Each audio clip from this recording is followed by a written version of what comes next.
નમસ્કાર વિદ્યાર્થી મિત્રો, 11th સાયન્સ બાયોલોજીમાં આપણે પ્રાણીઓમાં આયોજનના સ્તરો એમાં આગળ વધી. એમાં સમમિતિના આધારે પ્રાણીઓ છે એનું વર્ગીકરણ. કેના આધારે?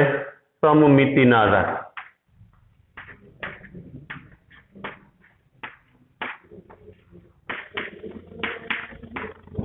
પ્રાણીઓનું વર્ગીકરણ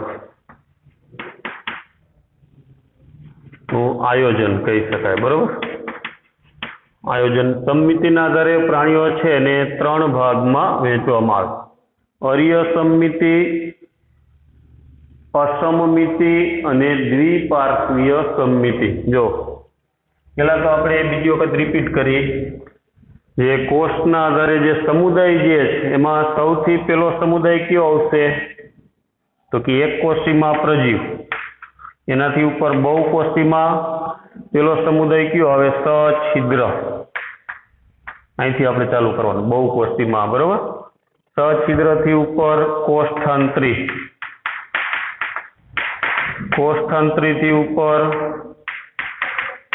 કંકતધરા. એનાથી ઉપર પૃથુકૃમિ. પૃથુકૃમિથી ઉપર સૂત્રકૃમિ. પૃથુકૃમિ, સૂત્રકૃમિ. એનાથી ઉપર નુપુરક. નુપુરકથી ઉપર સંધિપાદ. સંધિપાદથી ઉપર મૃદુકાય. મૃદુકાયથી ઉપર શૂળત્વચીય.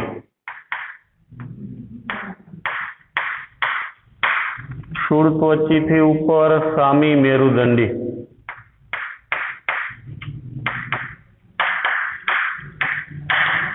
અને સામી મેરુદંડીથી ઉપર મેરુદંડી.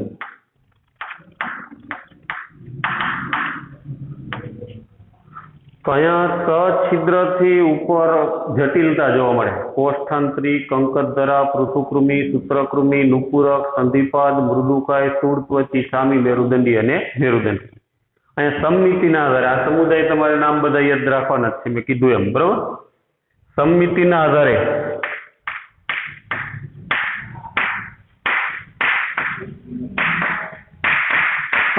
પ્રાણીઓને 3 ભાગમાં વહેંચી શકાય.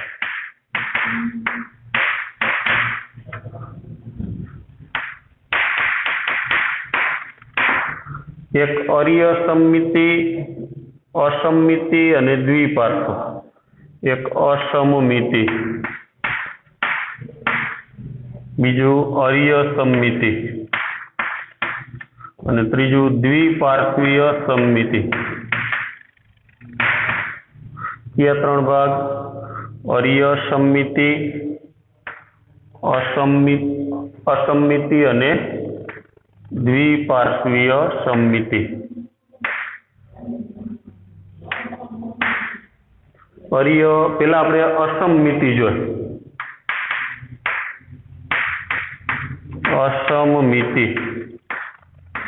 અસમમિતિ કેને કહેવાય? તો કે પ્રાણીના દેહ અથવા શરીર એને કોઈ પણ ધરીએ 2 સરખા ભાગમાં વહેંચી શકાય નહીં.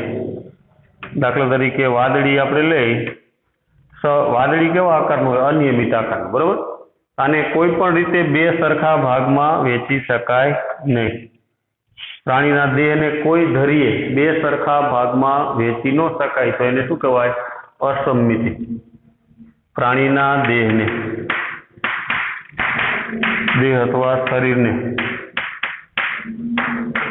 કોઈ પણ ધરીએ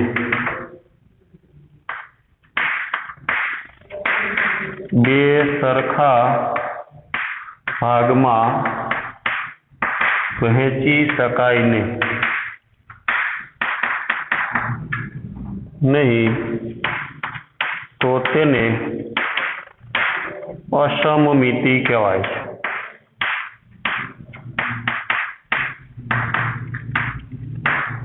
પ્રાણીના દેહને કોઈ પણ ધરીએ 2 સરખા ભાગમાં વહેંચી શકાય નહીં તો એને શું કહેવાય? અસમમિતિ. ઉદાહરણ તરીકે સછિદ્ર સમુદાય. સછિદ્ર સમુદાયની અંદર બધી વાદળી આવે. કોણ આવે? વાદળી. સ્પોન્જીલા, સાયકોન એ બધા સછિદ્ર સમુદાયમાં. પછી અર્ય સમમિતિ.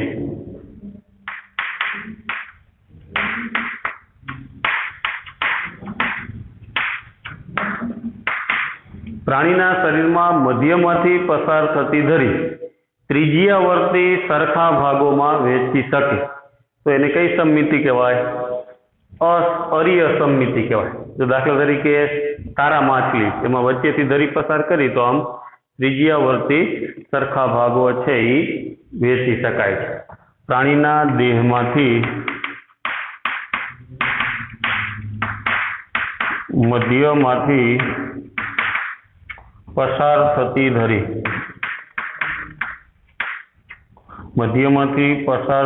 ધરી પ્રાણીના શરીરને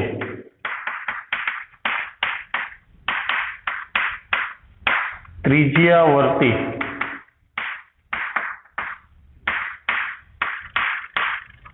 સરખા ભાગમાં વહેંચે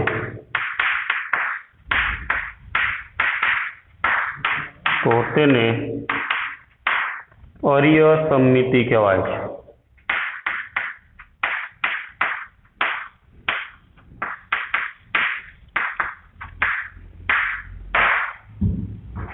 અર્ય સમમિતિ એટલે દાખલા તરીકે જો હાઇડ્રા છે,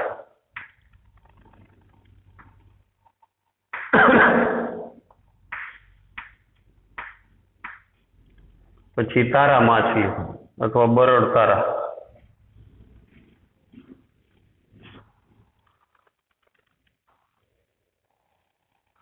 આ મધ્યમાંથી પસાર થતી ધરી દેહમાં, બરાબર. આ ત્રિજ્યાવર્તી આમ સરખા ભાગ પડે તો એને કેવી સમમિતિ કહેવાય? અર્ય સમમિતિ. અહીંયા મધ્યમાંથી પસાર થતી ધરી આમ ત્રિજ્યાવર્તી સરખા ભાગ પાડે.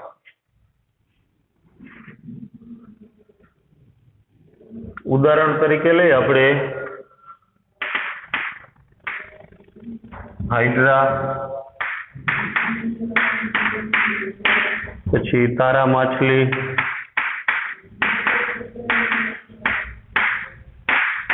બરડ તારા વગેરે. આ બધા પ્રાણીઓના નામ. અર્ય અસમમિતિ, પછી દ્વિપાર્શ્વીય સમમિતિ.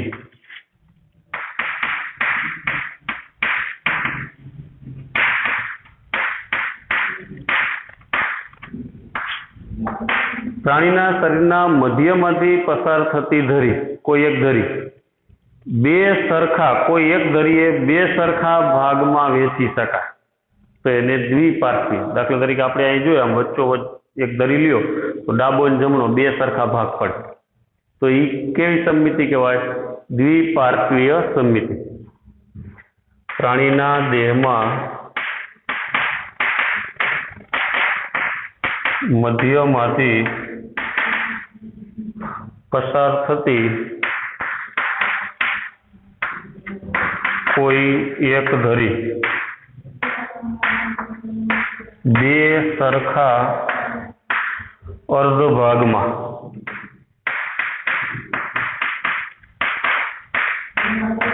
વહેંચી શકે તો તેવા પ્રાણીમાં કઈ સમમિતિ કહેવાય? દ્વિપાર્શ્વીય સમમિતિ કહેવાય છે. પ્રાણીના દેહના મધ્યમાંથી પસાર થતી કોઈ એક ધરી બે સરખા અર્ધ ભાગ અથવા તો ડાબા અને જમણા બે ભાગમાં વહેંચી શકે તો એને દ્વિપાર્શ્વી. ઉદાહરણ તરીકે આપણે લઈ તો અળસિયું છે, વંદો, મોટા ભાગના પ્રાણી, બરોબર. અળસિયાની અંદર લઈ આપણે આ રીતે મનુષ્ય આવે,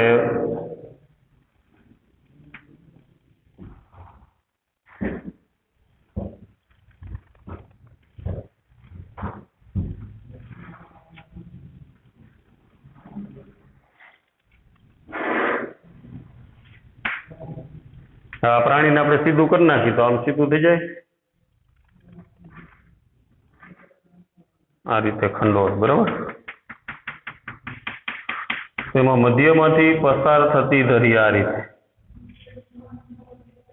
કેટલા ભાગ થયા? 2 ભાગમાં વહેંચે. મધ્યમાંથી પસાર થતી કોઈ એક ધરી 2 સરખા અર્ધભાગમાં વહેંચે તો એને દ્વિપાર્શ્વીય સમમિતિ તરીકે ઓળખવામાં આવે. બીજી વખત ધ્યાન આપો. સમમિતિના આધારે પ્રાણીઓમાં 3 ભાગ: અસમમિતિ, અરિયસમમિતિ અને દ્વિપાર્શ્વીય સમમિતિ.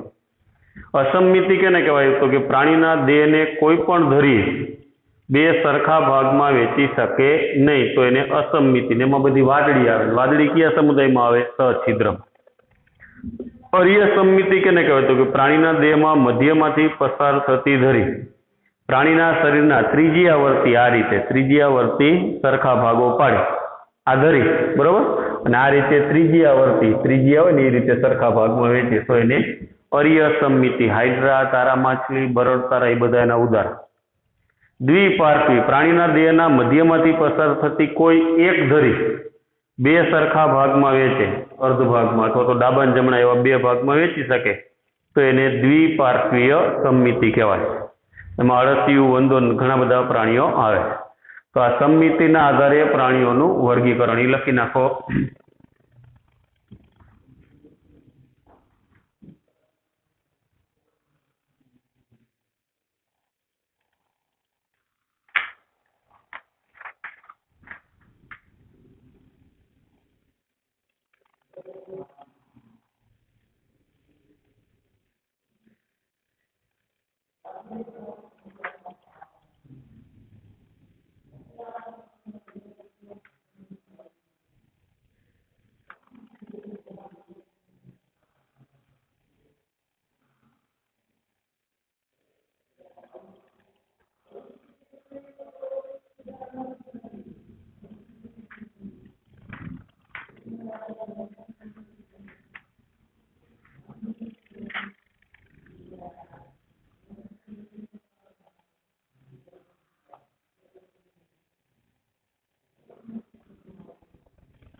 ચાલો ત્યાર પછી ગર્ભ સ્તરના આધારે પ્રાણીઓનું આયોજન લઈએ આપણે.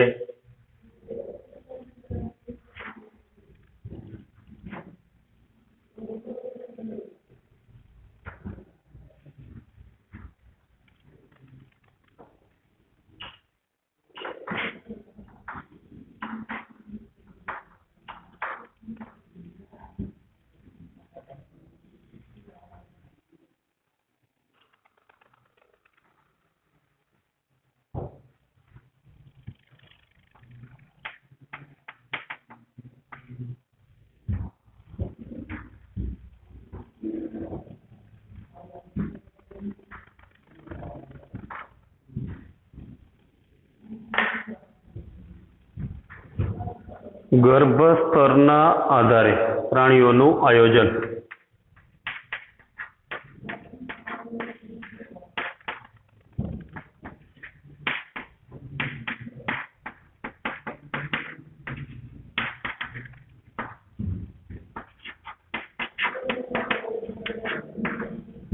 ગર્ભસ્તરના આધારે પ્રાણીઓને બે ભાગમાં વહેંચી શકાય. એક દ્વિગર્ભસ્તરીય પ્રાણીઓ અને ત્રિગર્ભસ્તરીય પ્રાણીઓ.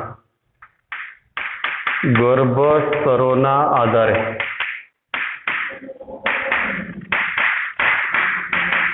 પ્રાણીઓને બે ભાગમાં વહેંચી શકાય છે.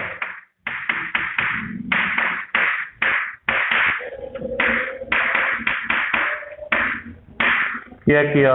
एक द्विगर्भस्तरीय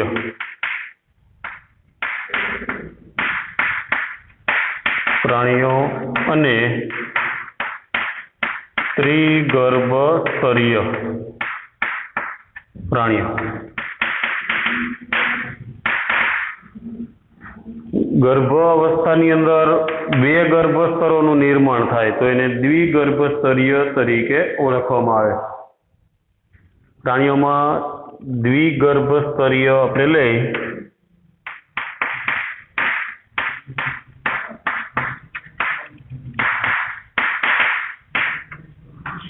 એમાં ગર્ભ અવસ્થામાં પ્રાણીમાં બે ગર્ભસ્તરો બને.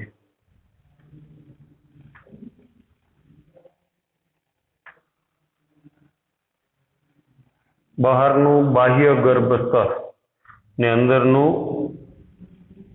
અંતઃગર્ભસ્તર ને વચ્ચે અકોષીય મધ્ય શ્લેષ્મ.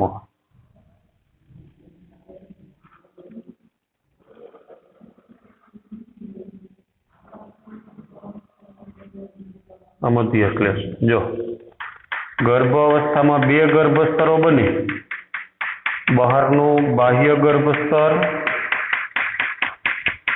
અને અંદરનું જે છે એને શું કહીશું? અંતઃગર્ભસ્તર. અને વચ્ચે કોષ વગરનું હોય એને કહેવાય મધ્ય શ્લેષ્મ. આ બહારનું ગર્ભસ્તર છે એને બાહ્ય ગર્ભસ્તર તરીકે ઓળખવામાં આવે છે. બાહ્ય ગર્ભસ્તર. અંદરનું જે આવરણ છે એને અંતઃગર્ભસ્તર. બેયની વચ્ચે જે છે એને મધ્ય શ્લેષ્મ. ગર્ભ અવસ્થામાં પ્રાણીઓમાં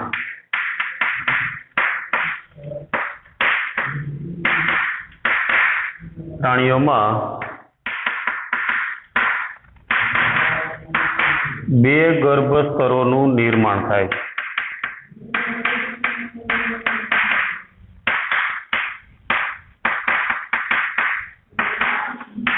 તો તેવા પ્રાણીને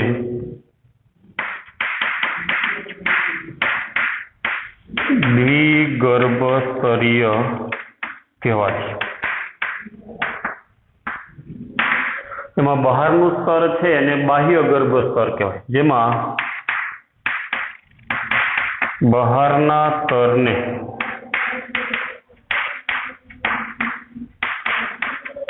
બાહ્ય ગર્ભસ્તર અને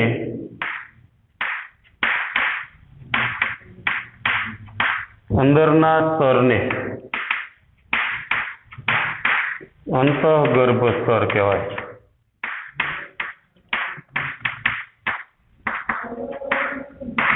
આ બે સ્તરોની વચ્ચે અકોષીય મધ્ય શ્લેષ્મ આવેલું હોય છે.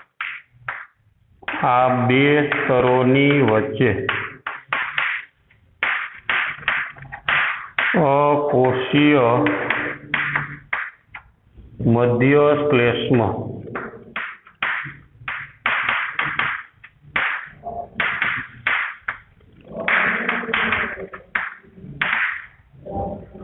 ઉદાહરણ તરીકે લઈ આપણે તો કોષ્ઠંત્રી. કયા પ્રાણીમાં દ્વિગર્ભસ્તરીય આયોજન જોવા મળે? કોષ્ઠાંત્રી, હાઇડ્રામાં એમ, બરાબર. પછી ત્રિગર્ભસ્તરીય આયોજન. ત્રિગર્ભસ્તરીય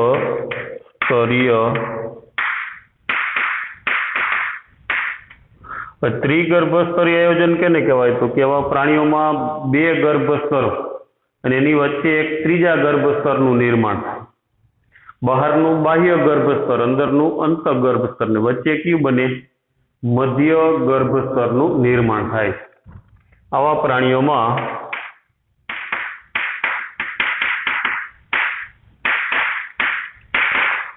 ગર્ભ અવસ્થા દરમિયાન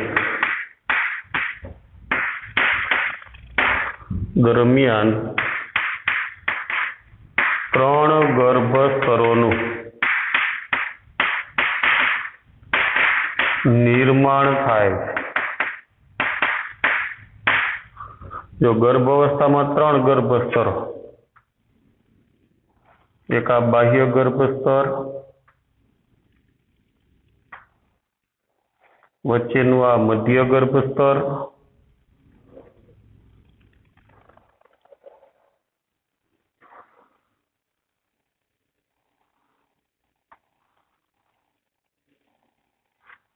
ને સૌથી અંદરનું અંતઃગર્ભસ્તર. આ અંદરનું કયું? અંતઃગર્ભસ્તર. બહારનું કયું? બાહ્ય ગર્ભસ્તર. ને વચ્ચેનું કયું? તો કે મધ્ય ગર્ભસ્તર. આ કોષથી જ બનેલું છે, બરોબર? આમાં અકોષીય મધ્ય શ્લેષ્મ, આમાં બાહ્ય ગર્ભસ્તર,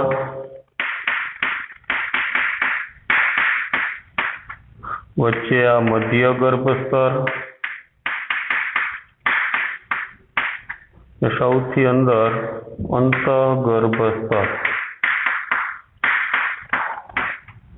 એટલે પ્રાણીઓમાં ગર્ભ અવસ્થામાં 3 ગર્ભસ્તરોનું નિર્માણ થાય. એમાં બહારની બાજુએ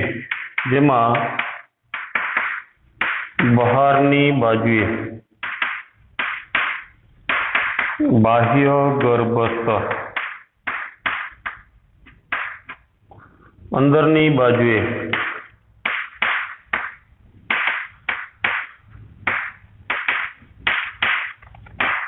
અંતઃગર્ભસ્તર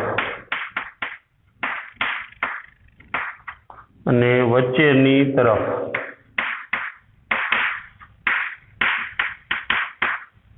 મધ્ય ગર્ભસ્તર આવેલું હોય છે.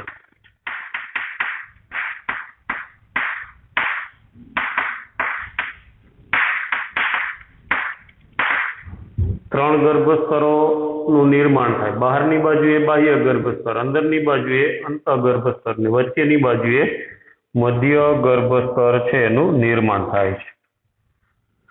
હવે કોષ્ઠાંત્રીથી ઉપર લઈ આપણે આ બે હરખા આવે. કોષ્ઠાંત્રી, કંકસ, ધરા એ બેમાં દ્વિગર્ભ. પૃથુકૃમિથી છેક મેરુદંડી એ બધામાં કયું હોય? ત્રિગર્ભસ્તરીય આયોજન.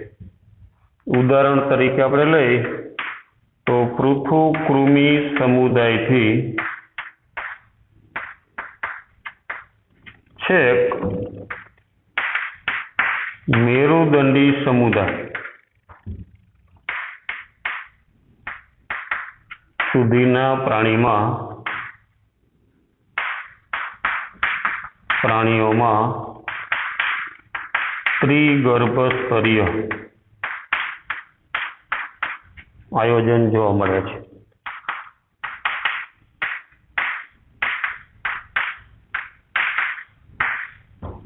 બીજો કદ્યાન આપો. ગર્ભસ્તરના આધારે પ્રાણીઓના આપણે બે ભાગ પાડ્યા. ક્યાં?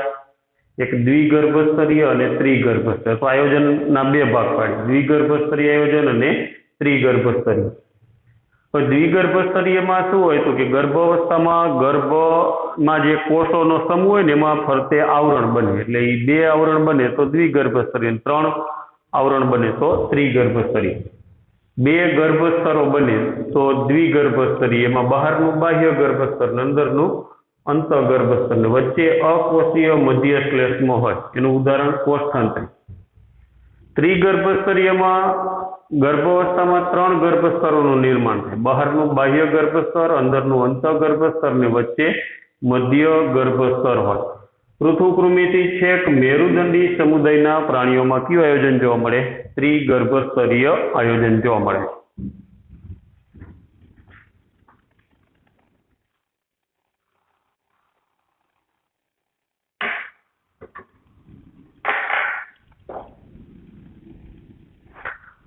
ચાલો આટલું લખી નાખો, દ્વિગર્ભ સ્તરીય અને ત્રિગર્ભ સ્તરીય આયોજન.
ચાલો તો અહીંયા આપણે રાખશું અહીંયા દ્વિગર્ભ સ્તરીય અને ત્રિગર્ભ સ્તરીય. ત્યાર પછી આયોજનના સ્તરો છે એ આપણે આગળના લેક્ચરમાં જોઈશું.